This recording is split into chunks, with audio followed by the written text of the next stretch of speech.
Hello everyone, welcome to next video. So today we are going to discuss the next topic in environmental psychology, that is crowding. Crowding is the most discussed topic in environmental psychology. So let's start. Crowding illustrates how the physical environment can affect human behavior.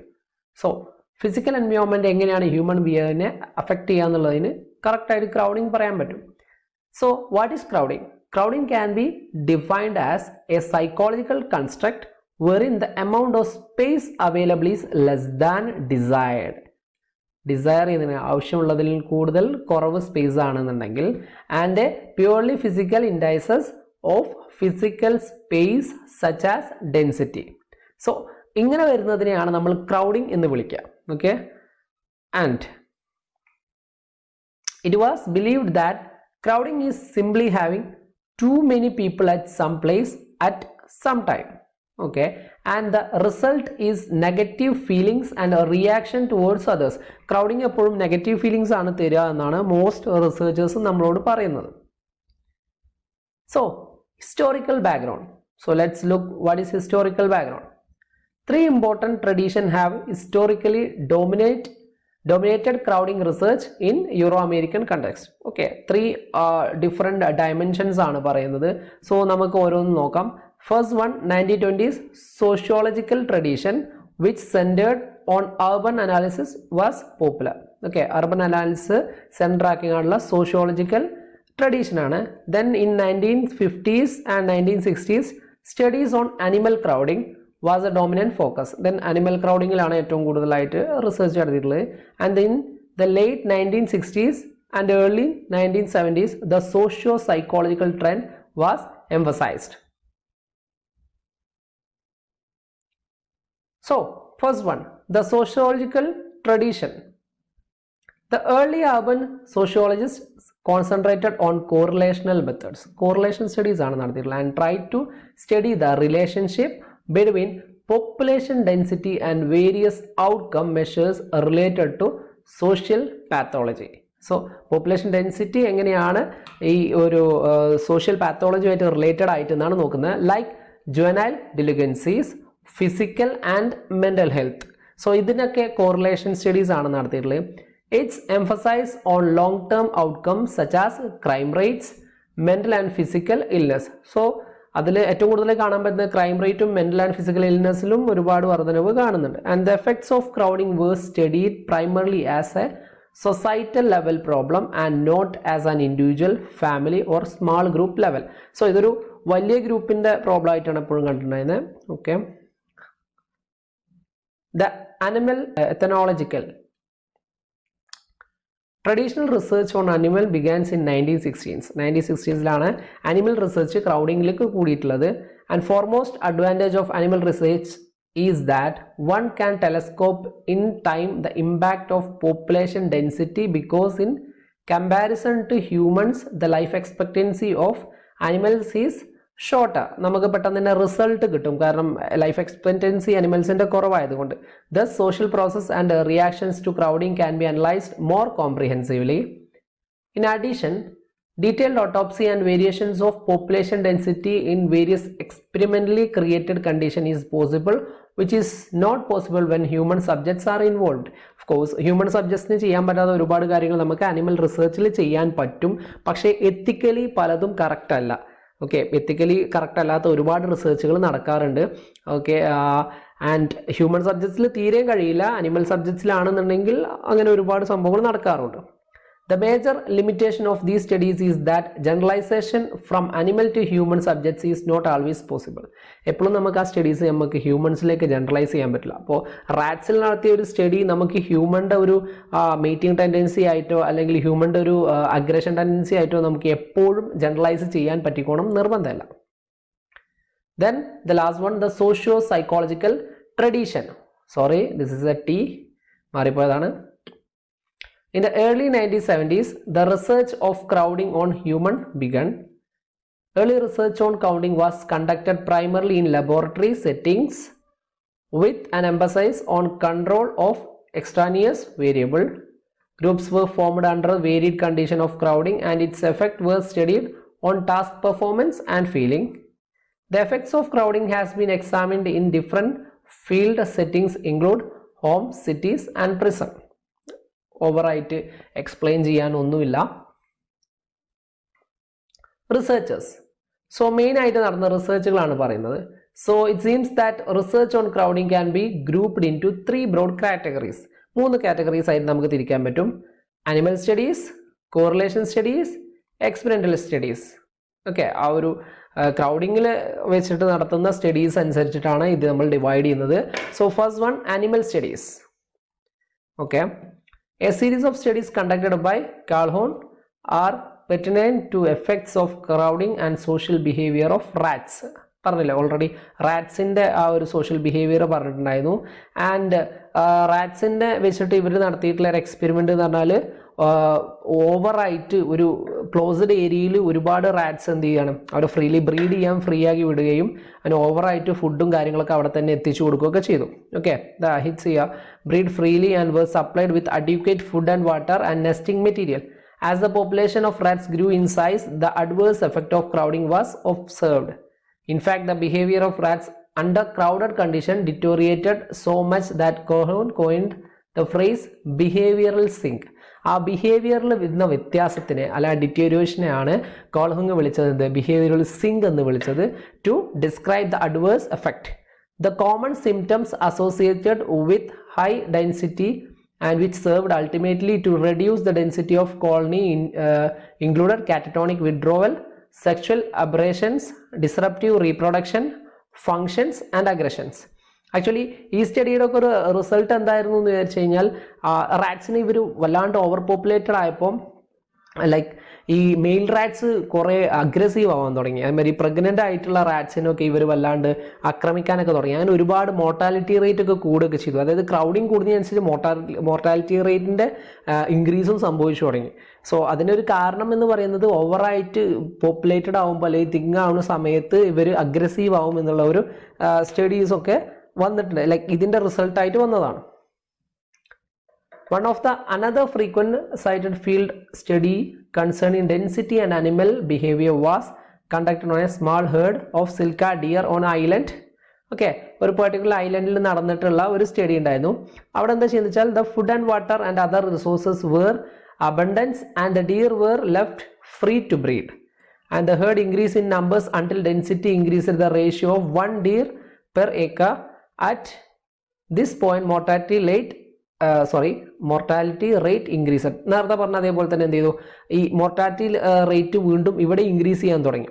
Okay, so like അതേപോലെ തന്നെ മറ്റൊരു main ആയിട്ടുള്ളൊരു സംഭവം പറയാനുള്ളതെന്ന് വെച്ച് കഴിഞ്ഞാൽ, ഇവിടെ നമ്മൾ കാണാൻ പറ്റുന്ന resulting from extreme stress on a reaction to the crowding symptoms. ഓവറായിട്ട് ക്രൗഡിങ് സിംറ്റംസ് ഉണ്ടാവും, എന്ത് ചെയ്യും, including enlarged adrenal glands. Okay, അതായത് പകുതി പോപ്പുലേഷനും അഡ്രീനൽ ഗ്ലാൻഡ് എന്ത് ചെയ്യണം, നമ്മൾ ഓട്ടോപ്സി ഇത് കഴിഞ്ഞിട്ട് ഓട്ടോപ്സി നടത്തി നോക്കുമ്പോൾ അഡ്രീനൽ ഗ്ലാൻഡ്സ് എൻലാർജ് ചെയ്തിട്ടാണ് കാണപ്പെടുന്നതെന്നാണ് കണ്ടത്. സോ നമ്മൾ റാറ്റ്സിൻ്റെ കേസ് പറഞ്ഞപ്പോൾ ഡിയറിൻ്റെ കേസ് പറഞ്ഞപ്പോഴും സംഭവിച്ചത് ഈ ക്രൗഡിങ് കൂടുന്നതിനനുസരിച്ച് ഇവരിൽ ഉണ്ടാകുന്ന ബിഹേവിയർ അഗ്രഷൻ എല്ലാം കൂടുകയാണ് ചെയ്തത്. It seems clear that crowding is aversive situation for animals, okay, which disturb the normal social behavior, affect the physiology and lead to various pathological behavior. Okay, however, there are many problems in animal studies in terms of both ethics involved and generalization of findings of human subjects. നമ്മളത് already discuss ചെയ്തിട്ടുണ്ടായിരുന്നു. Ethics related ആയിട്ട് കുറേ problems ഉണ്ടായിരുന്നു. Okay, then അടുത്തതാണ് correlational studies. So evidence exist that high population density and crowding result in various type of psychological and social disturbance and disorders. Okay, so Athman's study kuda vanniട്ടുണ്ട്. Is mentioned broadly 3 categories of evils in response to crowding. First one, physical effects. Athman's ഒരു classification of physical effects ഉണ്ടായിരിക്കും. ഒന്ന് starvation, pollution, slums, disease, physical malfunctions. നമ്മളൊന്ന് ആലോചിച്ചാൽ മതി, നമ്മൾ ഹ്യൂമൻസിലേക്ക് കൊണ്ടുവന്നാൽ തന്നെ ഫിസിക്കൽ എഫക്ട്സ് ഉണ്ടായിരിക്കും. ദെൻ സോഷ്യൽ എഫക്ട്സ് ഉണ്ടായിരിക്കും. സോഷ്യൽ എഫക്ട്സ് എന്ന് പറഞ്ഞാൽ poor education, poor physical, mental and health facilities, crime, riot and war.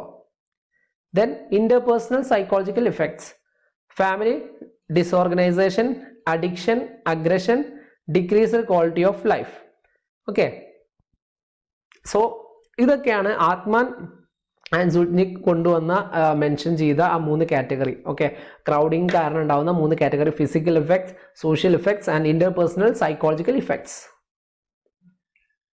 Correlation studies can be broadly divide into 2 broad categories. 2 category ആയിട്ട് കോറിലേഷൻ സ്റ്റഡി മാറ്റാൻ പറ്റും. ഒന്ന് studies on cities and residential crowding. So ഈ 2 study ആയിട്ട് നമുക്ക് എന്ത് ചെയ്യാൻ പറ്റും? മാറ്റാൻ പറ്റും. And first one, studies on cities. Okay, so studies on cities, it's like the results of it's rather mixed and provide only weak evidence of relationship between urban density and pathology. Actually studies on സിറ്റീസിൽ ഒരുപാട് studies നടന്നിട്ടുണ്ട്. So ഈ studies ഒക്കെ നടന്നത് വെച്ച് നമുക്ക് മനസ്സിലാക്കാൻ പറ്റുന്ന മിക്സഡ് ആയിട്ടുള്ള റിസൾട്ട്സാണ് കിട്ടിയിട്ടുള്ളത്. സോ അർബൻ പോപ്പുലേഷന് സ്ട്രെസ് കൂടുന്നു എന്ന് പറഞ്ഞിട്ട് സ്റ്റഡീസ് ഉണ്ട്, അതല്ല ക്രൈം റേറ്റ് കൂടുന്നു എന്ന് പറഞ്ഞിട്ട് സ്റ്റഡീസ് വന്നിട്ടുണ്ട്. അല്ല ചിലതിൽ അങ്ങനെ കറക്റ്റ് ആയിട്ടുള്ള ഒരു കോറിലേഷൻ ലെവൽ കിട്ടുന്നില്ല എന്ന് പറഞ്ഞിട്ടൊക്കെ പല സ്റ്റഡീസും വന്നിട്ടുണ്ട്.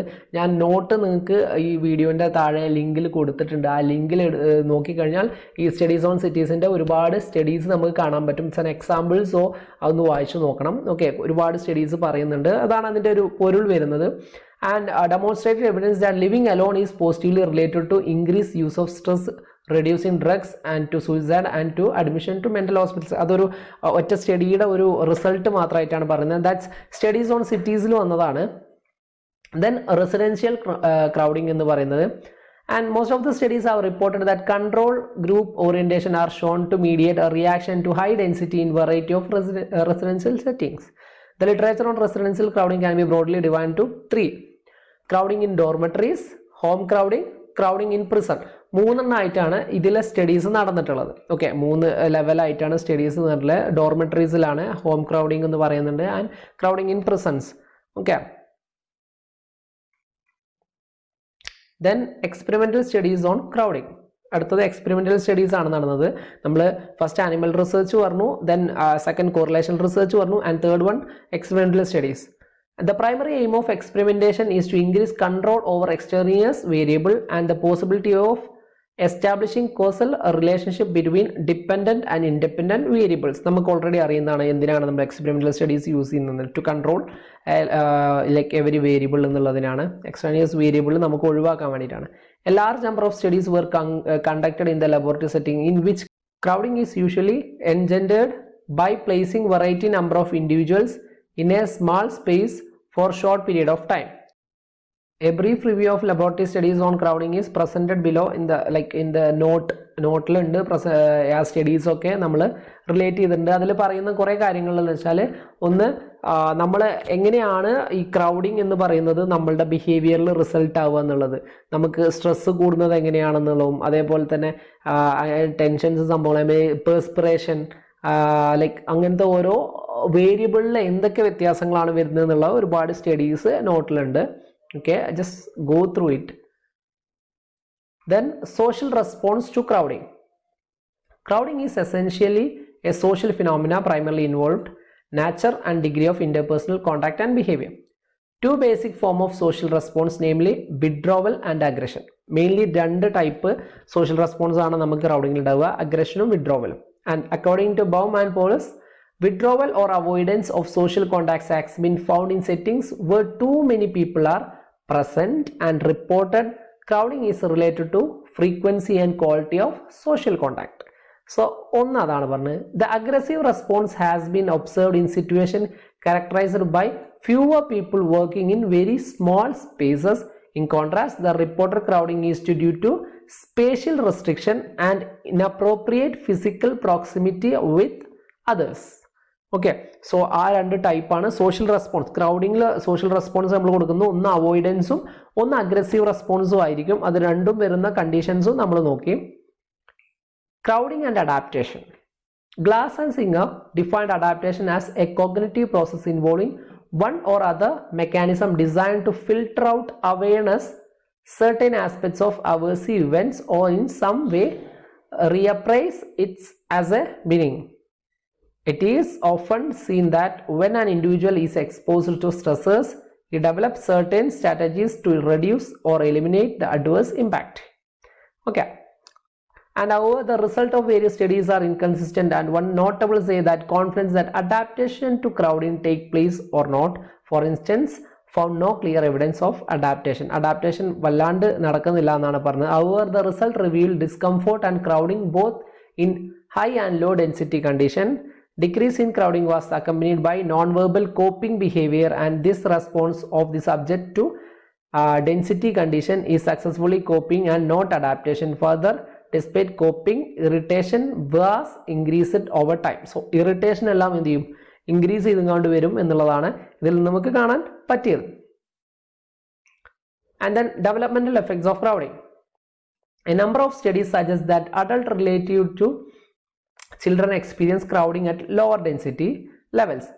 The study conducted by Shiba, Nairi and Mukherjee, it's an Indian study, and utilized a wooden box which was divided into two sections with a connecting door. Participants were asked to consider doll as peoples and were instructed to populate the space. The participants comprised both of children and adults were asked to imagine that they were hosting a party.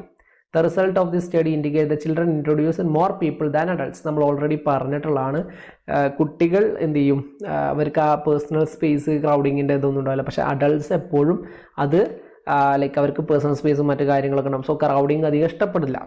And thus it seems that as people grow older, the personal space requirement also increases. Already പറഞ്ഞ കാര്യമാണ്. Home crowding seems to negatively affect children more than adults. It seems that adults encourage their children to spend more time outside their home. The major results of study conducted on Black South African children reveal parent education, occupation and crowding are three major predictors of cognitive development and self concept. Okay, so ഏതൊക്കെയാണ് പറഞ്ഞത്, like parents education ഉണ്ട്, and then occupation and crowding. Okay, crowding is also found to be a major predictor of physical underdevelopment in British children. ഓരോ സ്റ്റഡികൾ ഇങ്ങനെ വരുന്നതിൻ്റെ റിസൾട്ടാണ് വരുന്നത്. And then individual and cultural difference to crowding.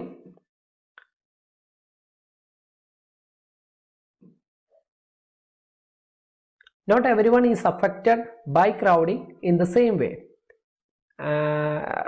This is people, okay? This is people, convert ചെയ്തപ്പോൾ തെറ്റിയതാണ്.